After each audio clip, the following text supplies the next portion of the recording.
mula sa mga pahayagan at news website.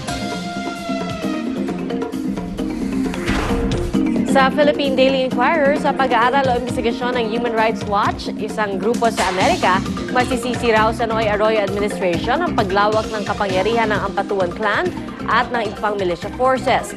Naging talamak daw kasi noon ang bentahan ng armas na militar sa mga naturang grupo, pati pagproteksyon sa mga ito mula sa prosekusyon. Kaya hindi raw katakataka at naganap ang isang Maguindanao Massacre. Sa Philippine Star, ayon sa isang ESPN sports analyst, kumita raw ng $20 million si 8-time World Boxing Champion Manny Pacquiao mula sa kanyang laban kay Antonio Margarito.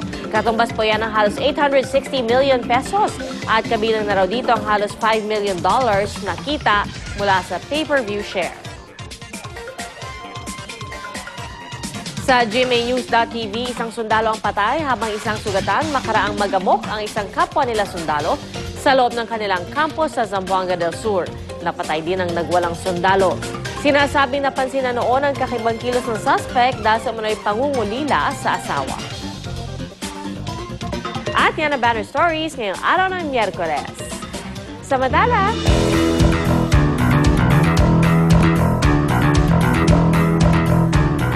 Naging usap-usapan naman at talaga namang inabangan ng marami ang pagbibigay ng 13th month pay sa mga kawani ng gobyerno, pero hindi lang sila ang dapat may ganyang benepisyo dahil ang sinasabi ng batas sa inaabangan nating 13th month pay at Christmas bonus, lilinawin sa atin ang ating kapuso sa batas na si Attorney Gabby Concepcion. Good morning, Attorney! Good morning din sa iyo, Pia. I've missed you. Yes, I missed you too, Attorney! Pero syempre, bago natin pag-usapan ng 13th month pay, gusto ko lang batiin yung mga nasa labas ng bansa natin kasi napakarami nilang nanonood sa atin sa ibang bansa. Sa Pinoy TV. Good morning sa inyo. Yes. Eto, Attorney, gustong-gusto ko itong usapan natin, yung 13th month pay. Para po ba talaga kanino ang 13th month covered pay? Covered ka ba? Yes, covered ba tayong lahat? Ano ba ang 13th month pay? Ang 13th month pay po ay isang kabayaran na required or mandatory sa ilalim ng Presidential Decree 851 as amended na dapat matanggap ng lahat ng rank and file employees regardless of status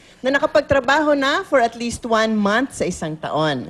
At usually, ayon nga sa pangalan niya, ibinibigay sa dulo ng taon, kaya usually associated natin ito sa Pasko. Dahil din ay dapat ang last day na pagbigay po nito ay not later than the 24th of December. Talagang aantay ng 24th kung medyo sadista ang employer mo, di ba? Pero usually, di ba, even before them, minsan sinasabay pa nga sa December 15. Or sa December 15 or yung iba binibigay bago mag-tuition ng June, di ba? So kung minsan kalahati binibigay in the middle of the year, the other half bago magpasko. Kasi nga ito ay isang form of financial assistance. Pero, Attorney, paano ba kinocompute yung 13th month pay? Well, yung 13th month pay, equivalent po yan sa basic na sweldo ng isang empleyado sa isang buwan. Ibig sabihin, hindi kasama po yung mga overtime, mga sick leave, vacation credits, maternity leave, etc., etc. At ito ay prorata. Ibig sabihin, sa kung ilang buwan kayo nagtrabaho sa isang taon, yun lang ang makukuha ninyo. Kaya't kung nag-resign kayo halimbawa ng June, entitled pa rin kayo sa prorata 13th month pay ninyo, which is 1/2 of 1 month basic pay. So, pwede mo pang balikan yung employer mo? Or usually it's binibigay yun? demandable as a matter of right. In fact, yung ibang mga kaso na napafile sa NLRC, usually kasi ayaw ibigay, pag hindi binibigay ang 13th month pay at na-separate, whether terminated siya for cause or whether nag-resign siya, entitled siya. At kahit nagtatrabaho sa ibang kumpanya. Yes, oo. Pero, Attorney, nabanggit mo, usually ina-associate yung 13th month pay sa Christmas bonus. Pero di ba magkaiba rin ito? Basically, magkaiba yan kasi yung general notion natin isang bonus, hindi nga katulad ng 13th month pay which is mandatory sa ilalim ng batas natin. Yung bonus naman ay isang act of liberality or generosity, yung tinatawag nating generosity, especially kung Pasko, ng isang employer. So siguro sa pagkakilala sa contribution ng isang empleyado sa pagpapataguyod ng business, lalo na kung ito ay naging successful over the past year. At dahil nga ito ay isang act of generosity lamang, hindi po ito demandable tulad ng 13th month pay na talagang kailangan ibigay ng isang employer at pwede ka nga pumunta sa NLRC halimbawa para pilitin ng employer na ibigay nito. Yung Christmas bonus, lahat ng klaseng empleyado, whether regular, probationary, whatever, lahat sila entitled. Depende kung gusto ng employer, okay? Alright. Pero sa 13th month pay, itong mga to, lahat ng klaseng empleyado, whether contractual or regular or probationary, yon sila entitled. Pero pag bonus nga, depende sa employer kung ano ang mga kondisyon niya para ibigay ito. So, pero ang gusto lang natin isabihin, kung dati, regularly, kumbaga kung company practice na ang pagbigay ng bonus, ito ay nagiging demandable. Hindi pwedeng i-withdraw ng employer kung talagang binibigay na niya as a matter of policy. For the past, parang few years. Yes, ganon. if it has become company practice, hindi na pwedeng bawiin. Alright. So, attorney, nabanggit mo pati contractual, Yes, pwede. ha. Pero yung sa bonus, ganun din. Hindi rin. Bago tayo masyadong matuwa, yung Christmas bonus, depende nga sa employer. Oo. Kung sino ang gusto niyang bigyan, okay? Pero sino ba yung mga hindi entitled sa 13th month pay, di ba? Alam na natin yung mga empleyado ng gobyerno, hindi sila covered dun sa PD 851 on 13th month pay, kaya nga kailangan antayin ang announcement ng presidente kung meron, at dumating na nga, di ba? Oo. Dumating na ang Kaya happy na announcement sila. at meron na silang cash gift at 13th month pay.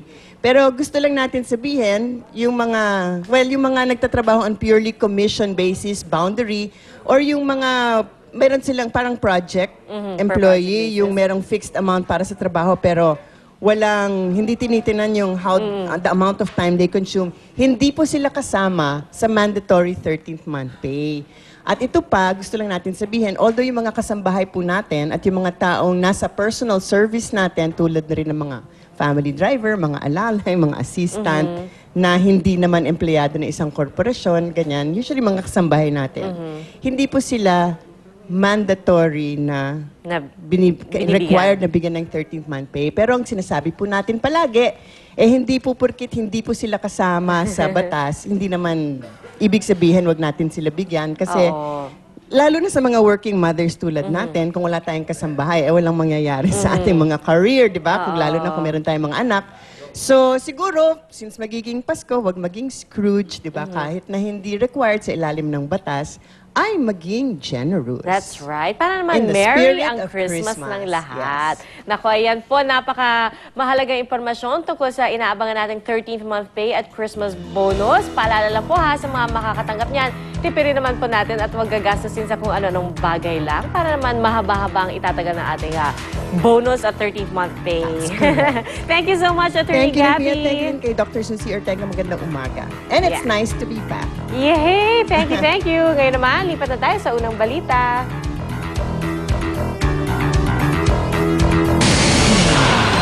Ang mga unang balita sa umagang ito.